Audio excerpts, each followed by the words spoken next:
बिस्मिल्लाहिर्रहमानिर्रहीम। अस्सलाम वालेकुम।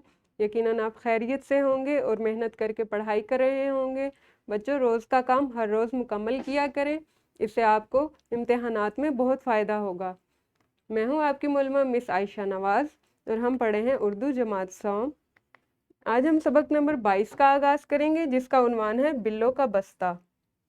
ये एक मज़ाहिया नज़्म है। इसमें कुल हासिलात ताल्लुम 7 हैं, जिन्हें हम 6 हिस्सों में पढ़ेंगे। इस्लामी नुक्ता नज़र देखते हैं। पढ़ो अपने रब के नाम से जिसने पैदा किया। ये सूरतुल अलग की पहली आयत का तर्जुमा है। अल्लाह ताला ने कुरान मजीद में फरमाया, पढ़ो अपने रब के नाम से जिसने पैदा किया। तो बच्चों, ये आयत हज़रत मोहम्मद सल्लल्लाहु अलैहि वसल्लम पर नाजिल होने वाली पहली वही है, जिससे हम इस्लाम में तालीम की अहमियत को भी समझ सकते हैं। अल्लाह ताला ने फरमाया पढ़ो। इस्लाम में जो पहली वही नाजिल की गई, उसमें अल्लाह ताला ने फरमाया पढ़ो, यानी तालीम हासिल करो अपने रब के नाम से जिसने पैदा किया। अल्लाह ताला ने हम सबको पैदा किया और अल्लाह ताला ने हमें यह हुक्म दिया है कि हम तालीम हासिल करें। अपने सबक की तकसीम देखते हैं। सबक के पहले हिस्से में हम पढ़ेंगे वाहिद और जमा का फ़र्क जुमलों में वाज़े कर सके।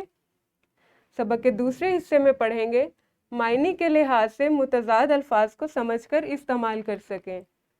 सबक के तीसरे हिस्से में हम पढ़ेंगे सबक नज़्म व नसर पढ़कर इसके मतन से मुतल्लिक सवालात के जवाबात लिख सकें।